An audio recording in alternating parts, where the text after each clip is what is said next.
जाम जाम करके ध्रुव जी महाराज पहले महीने में उन्होंने केवल पत्ते खाकर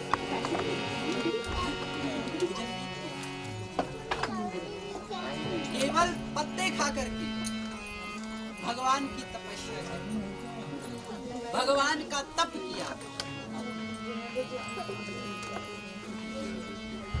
और जब समय की अवधि बढ़ी तो पत्ते खाने भी छोड़ दिए।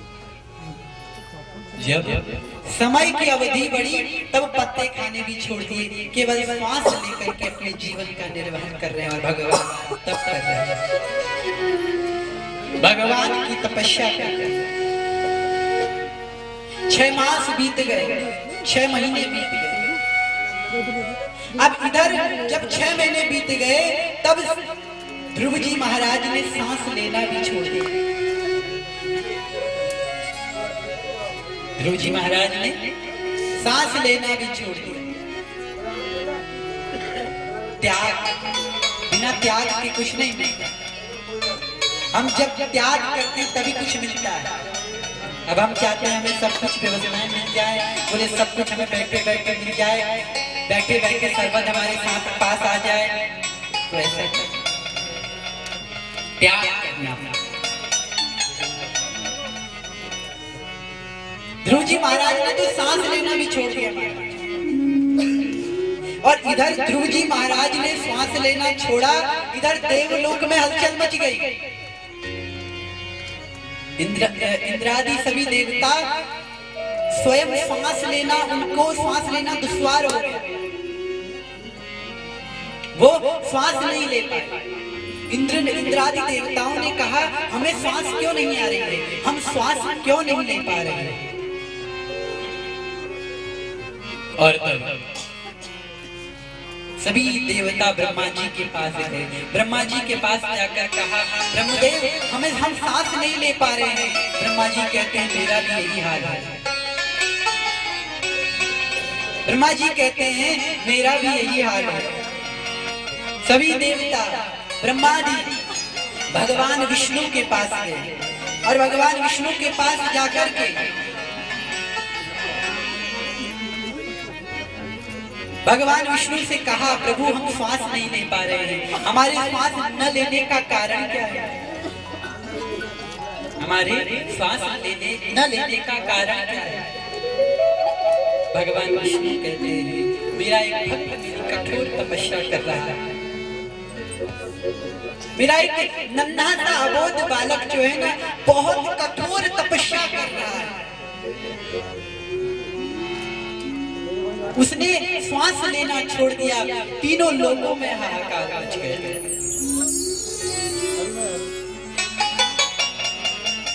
देवता कहते हैं प्रभु शीघ्र उस बालक को आप दर्शन दीजिए, शीघ्र आप उस बालक को दर्शन दीजिए। भगवान ध्रुव जी के पास जाते हैं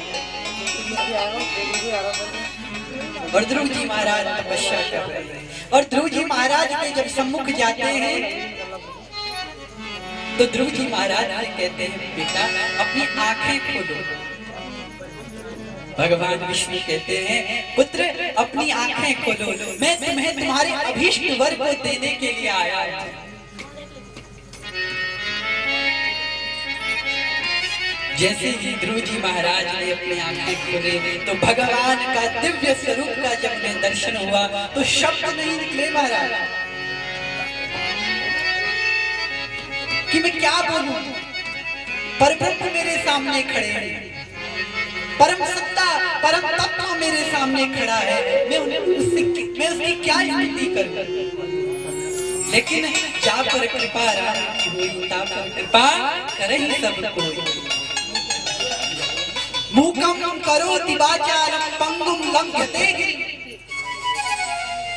भगवान की कृपा हो जाए तो गुंगा बोलने लगता है। मूकम करोति वाचालम पंगुम लंघते गिरिम। उस परम तत्व की कृपा हो जाए गुंगा बोलने लगता है, उस परम तत्व की कृपा हो जाए लंगड़ा दौड़ने लगता है।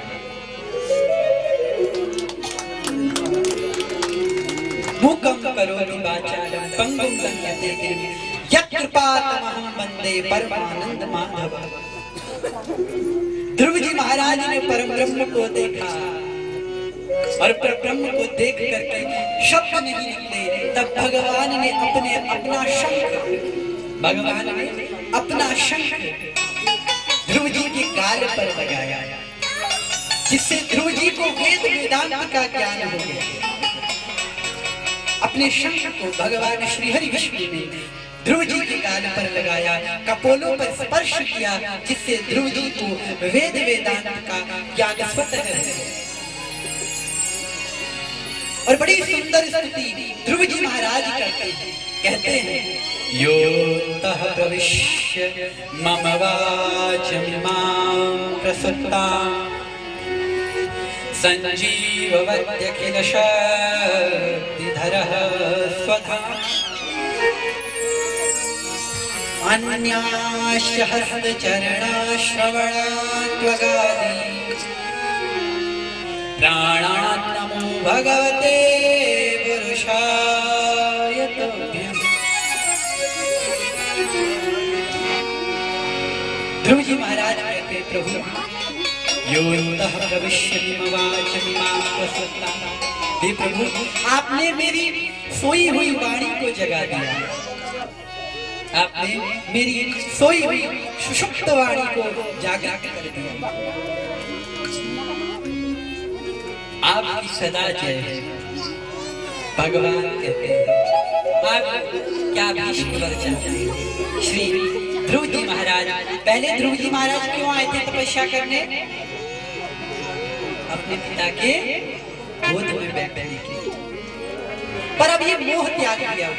जब उसका दर्शन हो गया ना, तो ध्रुव जी महाराज कहने लगे प्रभु से, प्रभु मैं आपकी तपस्या करने इसलिए आया था कि अपने पिता की गोद में मुझे स्थान प्राप्त हो, अपने पिता की गोद में मुझे स्थान प्राप्त हो। लेकिन अब ये इच्छा दूर हो गई, ये इच्छा मिट गई। अब मैं चाहता हूँ, अब मेरी आपका दर्शन करके अब मुझे कुछ और चाहिए। जब आपका मैंने दर्शन कर लिया, तब अब मेरी सारी तृष्णा समाप्त हो गई, मेरी सारी इच्छाएं समाप्त हो गई। मैं आया तो इसलिए था कि अपने पिता की गोद में बैठ पाऊंगा, लेकिन जब मैंने आपका दर्शन किया तो ये इच्छा भी समाप्त हो गई। लेकिन कहा फिर भी वरदान, लेकिन ध्रुव जी ने कहा कि आप मुझे वरदान दीजिए कि मैं सदैव आपकी भक्ति करता रहूं। प्रभु ने कहा तुमने मेरी बड़ी कठोर तपस्या की है, मैं तुम्हें वरदान देता हूं कि तुम अमर रहोगे। 36,000 वर्ष आप राज्य का राजभोग का सुख करोगे, राज्य का सुख भोगोगे 36,000 वर्ष। तदुत्तर ध्रुव जी महाराज प्रणाम करके अपने राज्य वापस लो। तो महाराज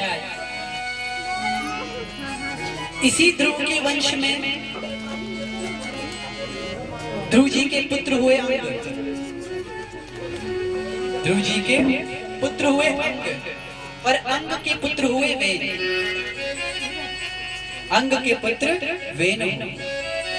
ये वेन बड़ा दुष्ट था, ये कहता था भगवान का भजन मत करो, भगवान का हवन मत करो, पूजन मत करो, कुछ मत करो। अगर कुछ करना ही है तो मेरा भजन करो, मेरा पूजन करो। अगर हवन करना है तो भगवान का नहीं, विनाय स्वाहा कर। इतना दुष्ट। तदुपरांत बलिशाबत्युयं वा अधर्मे धर्ममागिनः ये वृत्तिददं धित्वा जायन्ते मुसा।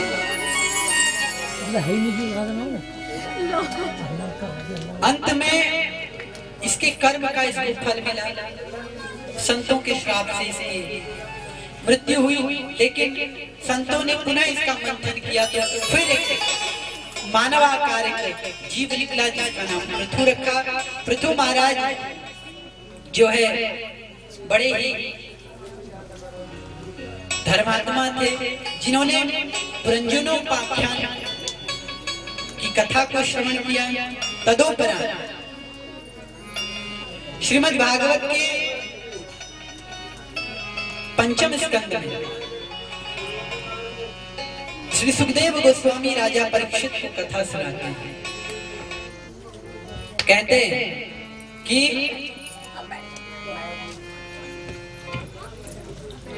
पंचम स्कंद में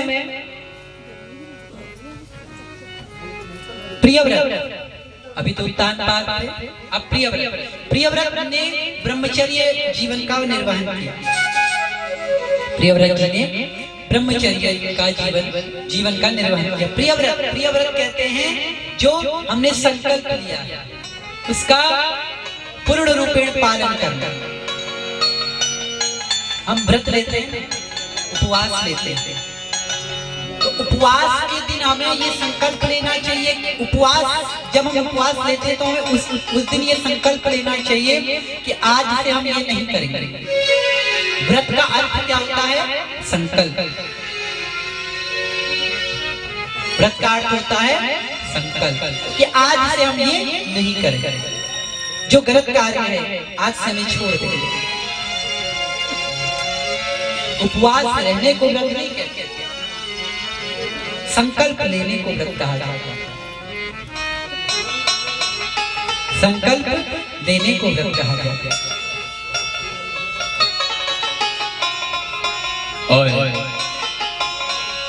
पंचम स्कंद में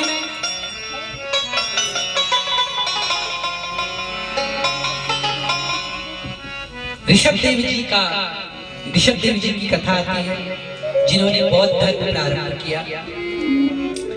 ऋषभ देव जी के 100 पुत्र थे। ऋषभ देव जी के 100 पुत्र थे। उनमें से ज्येष्ठ पुत्र का नाम था भरत। ये भरत रामायण वाले भरत नहीं है, ये ऋषभ देव के पुत्र भरत है। तो ये भरत जो है महाराज, एक दिन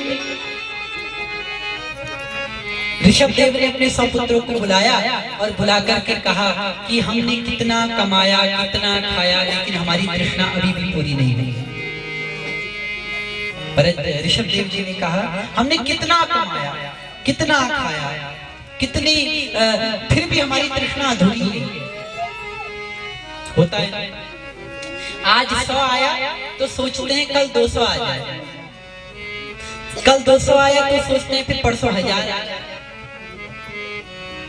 तृष्णा कभी पूरी होती है? भोगा न भोक्ता वयमेव भोक्ता तृष्णा न जीर्णा वयमेव जीर्णा। भोगों को क्या भोगा हमने, भोग हमें भुगताए रे। तपते रहे तपों से हम तो तप ही हमें तपाए। हम भोगों को नहीं भोग रहे हैं, अपितु भोग हमें भोग रहे हैं। हमें ऐसा लगता है कि हम भोगों को भोग रहे हैं। नहीं महाराज, हम भोगों को नहीं अपितु भोग हमको भोग रहे हैं। अपनी तृष्णा को अधिक नहीं बढ़ाना चाहिए। सुखी रहने का एक सरल माध्यम है। आज जीव अशांत अधिक है। सब कुछ होने के बाद भी मन में अशांति का भाव रहता ही है। और महाराज जिसके पास अधिक है वो अधिक अशांत है, वो दुखी जाता है।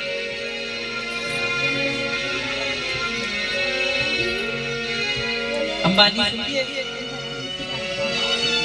वो ज्यादा दुखी है, वो हमसे अधिक दुखी है। हम तो कम से कम नमक रोटी खा रहे हैं तो शांति है कि कोई दिक्कत नहीं है, चला भी जाएगा तो कितना जाएगा।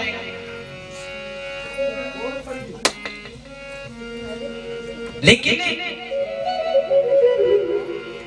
सुखी रहने का एक सरल मार्ग कि अपनी तृष्णा को सीमित रख। ये नहीं कि परमात्मा से हम ये कहें कि हमें कुछ नहीं चाहिए, ऐसा भी ये पेट दिया है ना परमात्मा ने, तो इसके लिए कर्म करना है। कर्महीन भी नहीं रहेंगे। लेकिन ऐसा नहीं कि अति, ये भी मेरा, वो भी मेरा, उधर से भी इधर से, ऐसा नहीं। जितना परमात्मा ने दिया है उतने में हमें संतोष रखना चाहिए। अब देखिए हमारी विडंबना क्या होती है, हम फिर भी भगवान को ही दोष देते हैं। हमारी हमारी हमारी विचारधारा ये है कि परमात्मा ने हमारे साथ ऐसा कर कर, परमात्मा ने हमें ये नहीं दिया। अरे महाराज, जिसने इतना सुंदर मानव शरीर दिया है, इससे बड़ा उपहार वो क्या दे सकता है? जिसने ये स्वस्थ शरीर दिया है, इससे अधिक वो हमें क्या दे सकता है?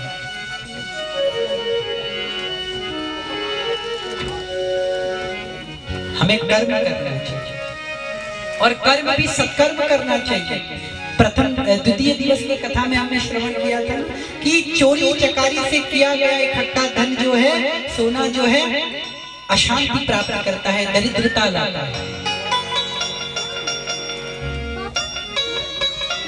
किसी के दिल को दुखाकर जो घर में आए ना, तो उससे और अधिक अशांति फैलती है, क्लेश अधिक बढ़ते हैं,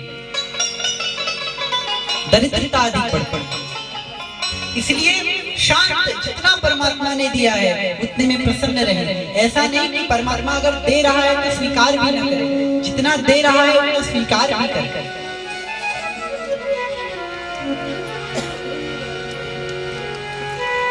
और उसको परमात्मा को समर्पित करें। हमारा, हम कहते तो हैं कि तन मन धन सब है तेरा, प्रभु सब कुछ है तेरा, तेरा परंतु वास्तविकता क्या है जानते हो? तन मन धन सब है मेरा, प्रभु सब है। और विडंबना आश्चर्य, पड़ोसी का भी दे दे,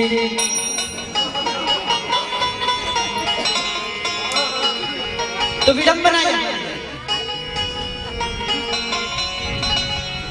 ऐसा भाव।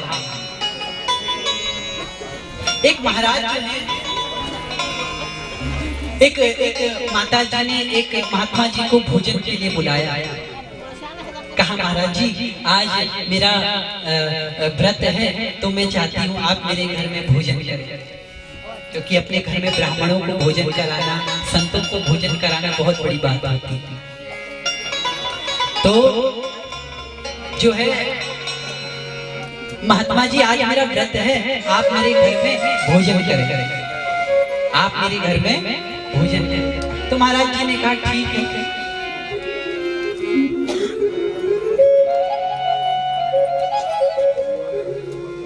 आप जो है मेरे घर में क्या करें, भोजन। तो महात्मा जी ने कहा ठीक है, आएंगे। संध्या काल हुई तो माता जी ने 56 भोग परोसे महात्मा जी के लिए। ध्यान दीजिएगा, महात्मा जी ने 56 भोग परोसे, माता जी ने 56 भोग महात्मा जी के लिए परोसे। अब माता जी जो है पापड़ परोसना भूल गई। सामने पापड़ रखे थे, जबकि थाली में बहुत सुंदर सुंदर स्वादिष्ट व्यंजन है, किंतु पापड़ नहीं रखे थे थाली में। अब महात्मा जी का मन ललचाए पापड़, महात्मा जी का मन ललचा रहा है पापड़ को देखते, जबकि थाली में सुंदर सुंदर पकवान है। तो अब कह तो नहीं सकते कि माता जी पापड़ भी दो, संकोच है ना, कहेंगे थोड़े पापड़।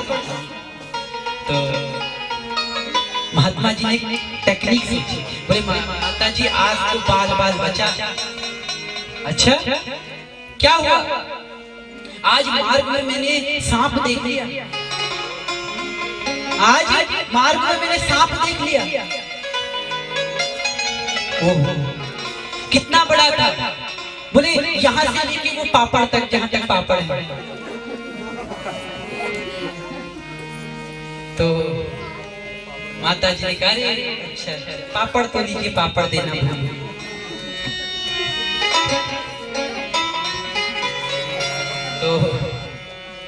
तृष्णा नहीं करनी चाहिए।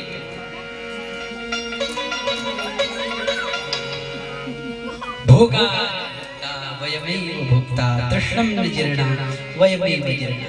ऋषभ देव अपने 100 पुत्रों से कहते हैं कितना कमाया, कितना खाया, किंतु पूरा कभी नहीं हुआ, पूरा कभी नहीं हुआ। तो आज हम चाहते हैं कि अब हम भगवान का भजन करें। सभी 100 पुत्रों ने घर बार त्याग दिया और वन में चले गए तप करने के लिए, और इधर भरत जी जो ज्येष्ठ पुत्र हैं वो भी वन में तप करने के लिए गए। और जब तपस्या कर रहे थे तो एक सरोवर के तट पर वो तपस्या कर रहे थे। सरोवर के तट पर देखा कि एक शेर के, एक हिरन के पीछे एक शेर पड़ा और वो हिरन गर्भवती थी, वो हिरन गर्भवती थी। और दौड़ते दौड़ते उस हिरन ने नदी में छलांग लगा दी, जिससे नदी में ही उस हिरन का प्रसव हो गया। इस सभी कौतूहल को जो है भरत जी देख रहे हैं, इस कौतूहल को भरत जी महाराज देख रहे हैं। और उस छोटे से हिरन जो हिरन था वो तो डूब गया, और जो हिरन का बच्चा था वो डूब ही रहा था कि भरत जी को दया आ गया, तो उठाकर लाए अपने पास, उसका लालन पालन किया, उसका लालन पालन किया। और लालन पालन करके इतना मोह हो गया उस भरत से, उन्हें उस मृग से उन्हें इतना मोह हो गया कि मृग के कहीं अगर मृग ना देखे तो उन्हें बेचैनी हो जाए। ध्रुव जी भरत जी को अगर वो हिरन ना दिखे तो बेचैनी हो जाए। विडंबना देखिए, आए थे हरि भजन को ओटने लगे कपास। जब वन में क्यों आए थे? भजन करने, लेकिन हिरन से मोह हो गया, हिरन से मोह हो गया। एक मृगा के संग संगते भरत धरी मृग दे। अंत में जब भरत जी महाराज अपने प्राण की अंतिम सांसें ले रहे थे तो हिरन का ही ध्यान किया और जो है अपने प्राणों को त्याग दिया। अपने उस हिरन का नाम लेते लेते अंते या मति सा गति। अंत में जैसी मति होती है वैसे ही गति होती है। अब अगले उन्होंने जैसा अंत समय में हम विचार करते हैं अगला जन्म वही मिलता है, तो मृग मृग मृग करके अगला जन्म भरत जी को मृग का, अगले जन्म में हिरन बने। क्या कि एक मृगा के संग ते भरत धरी मृग दे। तुलसी उनकी कौन गति जो घर घर करत फले।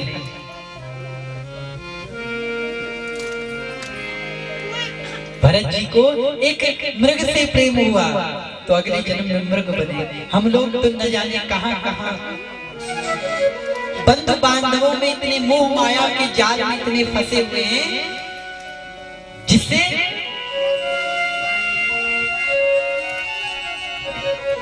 हमारी तो अगले जन्म में जब भरत जी मृग बने ना तो उन्हें स्वयं पर बहुत ग्लानि हुई कि ये मैंने क्या क्या कर दिया। मानव का शरीर मिला था, मैंने यूं ही गवा दिया।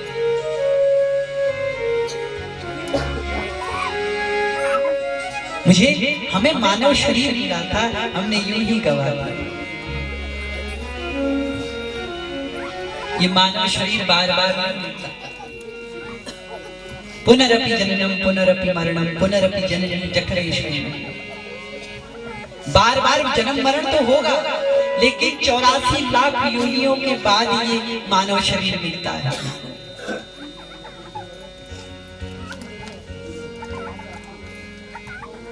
चौरासी लाख योनियों के बाद ये मानव शरीर मिलता है। और ये मानव शरीर बड़ा अनमोल है।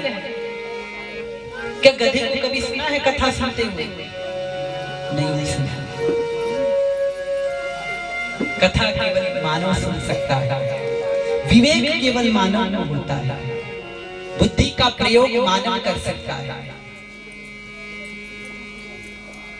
इसलिए ये मानव शरीर मिला है, इस मानव शरीर का हमें सदुपयोग करना चाहिए। इधर उधर की बातें न करते हुए हमें भगवान का चिंतन करना चाहिए।